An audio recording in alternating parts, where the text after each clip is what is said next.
Break के बाद आप सभी का एक बार फिर स्वागत है। सीधे लिए चलते आपको हल्का हलचल में। इस खास प्रोग्राम में हम आपको रोज सुबह सुबह आपके हल्के में लाइव लेकर जाते हैं और बताते हैं कि आपके हल्के में क्या कुछ खास हलचल देखने को मिलेगी।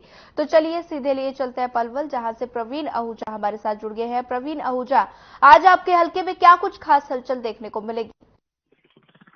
चलिए सबसे पहले बात कर लेते हैं आम जन की समस्याओं को लेकर, जिसको लेकर अब सरकार कहीं ना कहीं एक्शन मोड पे आती दिखाई दे रही है। वो सबसे बड़ी बात यह है कि जो भी आम नागरिक को लगातार जो समस्याओं से जूझना पड़ रहा है, जो बार बार एक आवाज उठाई जा रही थी कि सरकार के दो इंजन की सरकार होने के बावजूद भी कोई काम नहीं हो पा रहा, लोग बेहद परेशान चल रहे थे कि लगातार इतनी समस्या बन कैसे रही और लोगों के काम क्यों होने पर क्या कमी है और क्यों नहीं अब तक अधिकारियों को इस मामले में जो सख्ती दी गई और क्यों नहीं अधिकारियों से काम किया। तो तमाम चीजों को लेकर सरकार अब पूरी तरह से एक्शन मोड में आ गई है। सबसे बड़ी बात है कि इनके लिए अब सभी जिलों में जो है जिलों के सभी उपमंडल में अब समाधान शिविरों का आयोजन किया जा रहा है। और शिविर में सबसे बड़ी खास बात देखने को आ रही है कि इसमें जिला पुलिस प्रशासन और प्रशासनिक तमाम अधिकारी जो है वो सुबह 9 बजे से लेके सुबह 11 बजे तक अपने कार्यालय में बैठकर आमजन लोगों की सुनवाई करेंगे और लोगों की जो प्रमुख समस्या है उनको सुना जाएगा और तत्काल प्रभाव से उनकी समस्या को निपटारा करने का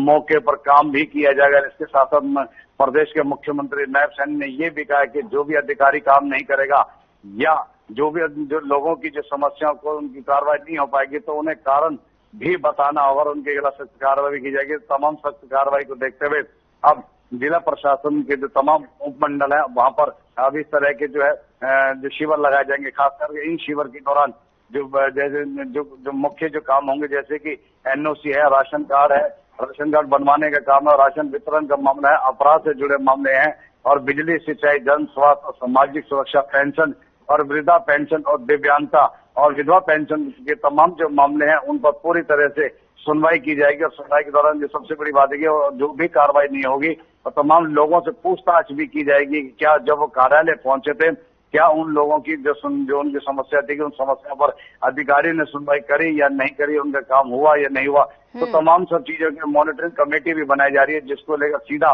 जो प्रदेश के मुख्यमंत्री नायब सैनी जो सीधा इसको अपनी देख रेख में लेंगे और तमाम जो है समस्याओं के समाधान के लिए सख्त आदेश भी दे दिए गए। वही बात कर लेते हैं बच्चों की पढ़ाई के साथ साथ अब बच्चों को कला व संस्कृति की जानकारी देना भी बेहद जरूरी है, क्योंकि ग्रीष्मकालीन की अवकाश चल रहा है। तो ऐसे समय में बच्चे बिल्कुल घर पर होते हैं, अभिभावक उनकी कोशिश भी करते हैं कि बच्चों को आज की प्रतिस्पर्धा के दौर में उन्हें नई नई चीज सीखने को मिले। तो वहीं सरकार की पहल करी है कि इसमें कला और संस्कृति बच्चों को सिखाई जाएगी। सबसे बड़ी बात है कि 9वीं कक्षा से लेकर 12वीं कक्षा तक के बच्चों को अब इस संस्कृति के माध्यम से काफी चीजें सिखाने का प्रयास किया जाएगा।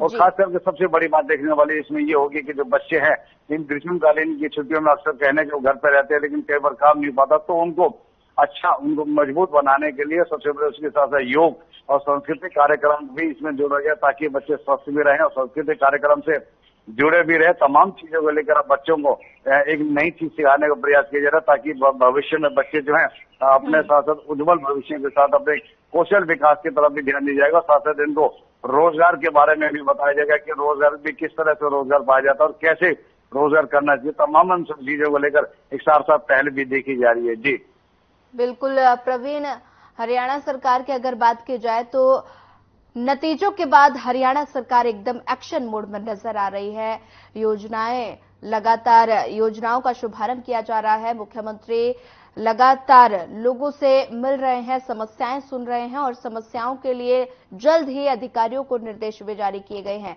वहीं अगर मौसम विभाग की बात की जाए तो मौसम विभाग ने हरियाणा में लू का अलर्ट जारी किया है। इसको लेकर क्या कुछ ज्यादा जानकारी? बात करते हैं तो मौसम विभाग ने पूरी सख्त चेतावनी दी कि आगामी 14 जून तक हीट वेव रहेगा।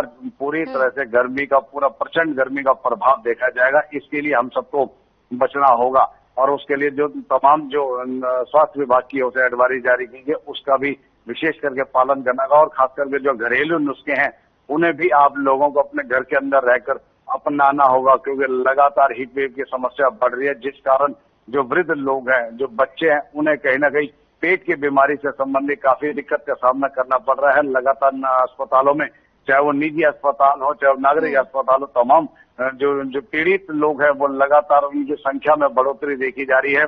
कारण सबसे बड़ा यही है कि हीट वेव बढ़ रही है और उसके लिए कई लोग अक्सर लापरवाही कर देते हैं। घर में अगर एसी चल रहे हैं तो सीधा एसी से वो सीधा बाहर लू के चपेट में आ जाते हैं, जिससे जब झटका लगता है तो उन्हें काफी दिक्कत का सामना करना पड़ता है, जिससे काफी बीमारियां शरीर में उत्पन्न हो जाती हैं। हालांकि स्वास्थ्य विभाग ने बिल्कुल सख्त एडवाइजरी जारी करी कि जब भी अगर आप एसी से निकलते हैं तो आधा घंटा कम से कम जो नॉर्मल मौसम होता है, जो नॉर्मल तापमान है, उसमें आप रहकर तब घर से बाहर निकलें और सूती कपड़ा सिर पर जरूर रखकर चले। पानी की बोतल या रास्ते में पानी की व्यवस्था जरूर बनाकर चले कि कहीं भी अगर आपको लगता है कि एकदम गर्मी और प्यास लगे तो साथ के साथ पानी या ग्लूकोज वगैरह इस तरह के जो पेय पदार्थ है उनका आपको सेवन करना बेहद जरूरी है। अन्यथा आपको कहने के अगर लू की चपेट में आ जाते हैं तो कई बीमारी जैसे हैजा है, दस्त है, उल्टी है और चक्कर आना, तमाम इस तरह की कई बीमारी जिससे आपको ग्रस्त होना होगा तो होना पड़ सकता। तो इसको लेकर तमाम स्वास्थ्य विभाग बार बार जागरूक तो कर रहा है, लेकिन अक्सर लोगों में लापरवाही भी देखी जा रही है कि लोग सड़कों पर खड़े होके कहने के जो बर्फ से बना हुआ जूस होता है बिल्कुल तो उसको पीना शुरू कर देते हैं। प्रवीण, लगातार बढ़ती गर्मी की वजह से मरीजों में इजाफा हो रहा है, स्वास्थ्य विभाग कितना अलर्ट है? स्वास्थ्य विभाग की बात कर लेते हैं तो अस्पताल का जब हम दौरा करके आए तो वहां पर लोगों जो मरीज हैं, जो उनके साथ तीमारदार, उनसे बातचीत करिए तो उनका कहना है कि यहाँ पर ORS घोल की सबसे ज्यादा कमी है, जो कि ऐसी स्थिति में जो भी पीड़ित जो मरीज होता है उसे सबसे पहले ORS का घोल के जरूर दिया जाता है ताकि उसका पेट का पहले सबसे पहले इलाज किया जाए, लेकिन वो बिल्कुल भी वहां पर मौजूद नहीं है। ORS के घोल के पैकेट जो है वो नहीं मिल पा रहे हैं, मरीज बहुत परेशान चल रहे हैं।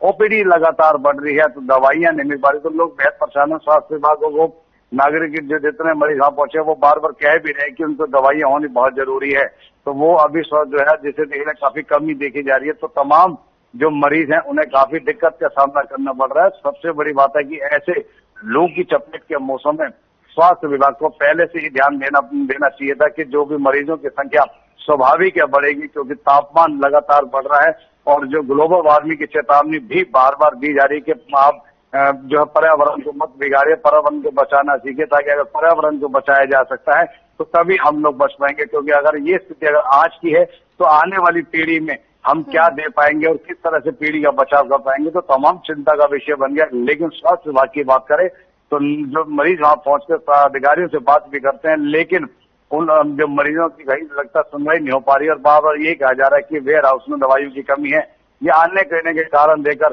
टाला जाता है, जिस कारण जो मरीज हैं, जो पीड़ित हैं, उन्हें काफी दिक्कत का सामना करना पड़ रहा है। जी भावना। जी प्रवीण, ज्यादा जानकारी साझा करने के लिए आपका धन्यवाद। इसी तरह हम रोज आपको आपके हलके में लेकर जाते हैं और बताते हैं कि आपके हलके में क्या कुछ खास हलचल देखने को मिलेगी।